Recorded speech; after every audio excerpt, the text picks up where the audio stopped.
In the winter of 1944, deep in a frozen forest somewhere in Eastern Europe, a small group of soldiers moved slowly between the trees. Snow covered everything. The ground was silent except for the soft crunch of boots and the distant rumble of artillery far away on the horizon. The war had been raging for years, and by now most soldiers had learned the same lesson. In war, silence could be more dangerous than gunfire. Among the patrol was a young soldier named Daniel. Daniel had been fighting for almost 2 years. Like many others, he had entered the war believing it would be quick. Instead, it had slowly transformed him into someone who moved carefully, spoke less, and trusted very little. That morning, their unit had been sent into the forest after reports that enemy troops had been seen moving through the area during the night. The patrol advanced carefully, rifles ready, eyes scanning every shadow between the trees. Everything felt tense, like the forest itself was waiting. Then Daniel heard something. At first he thought it was just the wind moving through the branches. But the sound came again, soft, fragile. It was crying. Daniel stopped walking immediately. He raised his hand, signaling the other soldiers to freeze. The men looked around, confused. No one expected to hear a child in the middle of a battlefield. But Daniel had heard it clearly. Crying. He moved slowly toward the sound, pushing aside branches covered with snow as he stepped deeper into the trees. The crying grew louder. And then he saw her. Sitting beside a fallen tree was a little girl. She couldn't have been more than 6 or 7 years old. Her coat was thin and worn, clearly not meant for the brutal winter cold. Her cheeks were pale, and her small hands were shaking as she hugged her knees. For a moment, Daniel simply stood there in disbelief.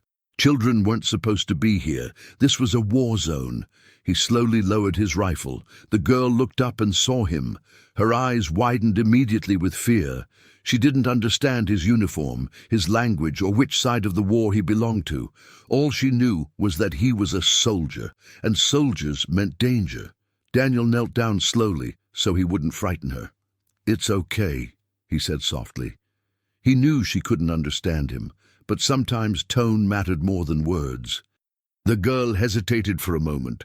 Then she lifted her arm weakly and pointed toward the deeper part of the forest. Daniel followed the direction of her hand. Through the trees he could see the outline of a small wooden cabin. The door was open. Something about it immediately felt wrong. Daniel called 2 other soldiers to follow him. They approached the cabin cautiously, weapons raised. Inside the small building the air felt colder somehow. Still. And then they saw them. 2 adults lay on the wooden floor, a man and a woman.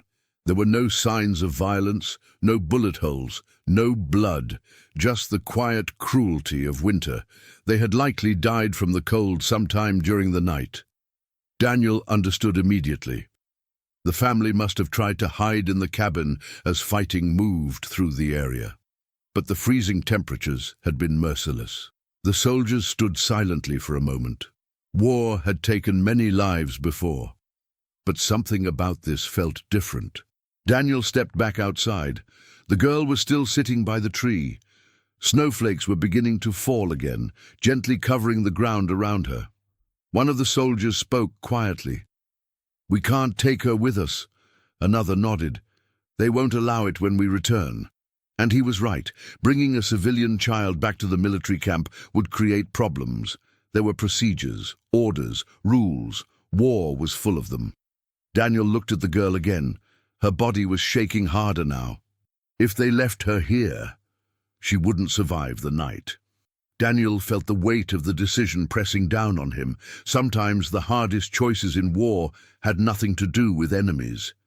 They had to do with humanity. Without saying anything, he removed his heavy military coat and walked toward the girl. He wrapped the coat around her small shoulders. Then he carefully lifted her into his arms. "We're taking her," he said quietly.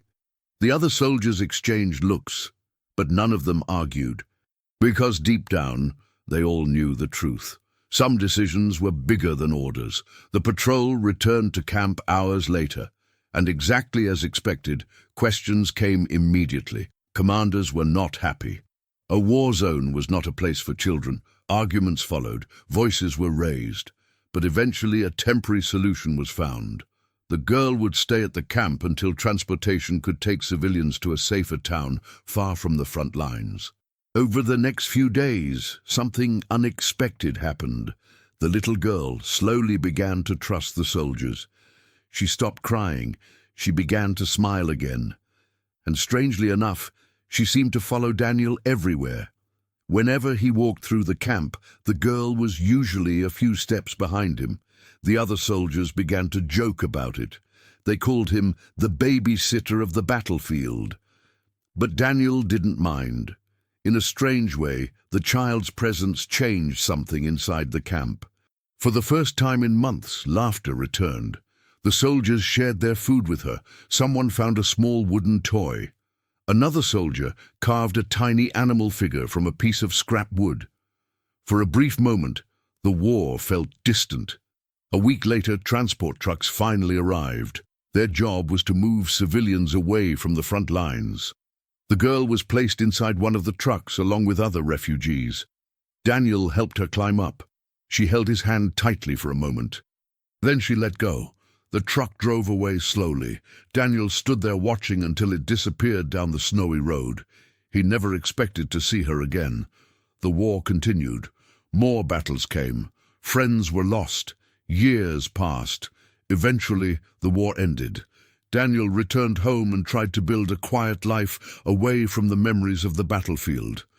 But some memories never leave. Then, one afternoon, many years later, someone knocked on his door. When Daniel opened it, a young woman stood outside. She looked at him with a smile that seemed strangely familiar, but he couldn't understand why. Then she spoke. "You carried me out of the forest."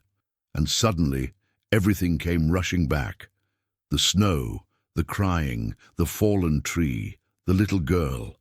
She had spent years searching for the soldier who had saved her life, and now she had finally found him.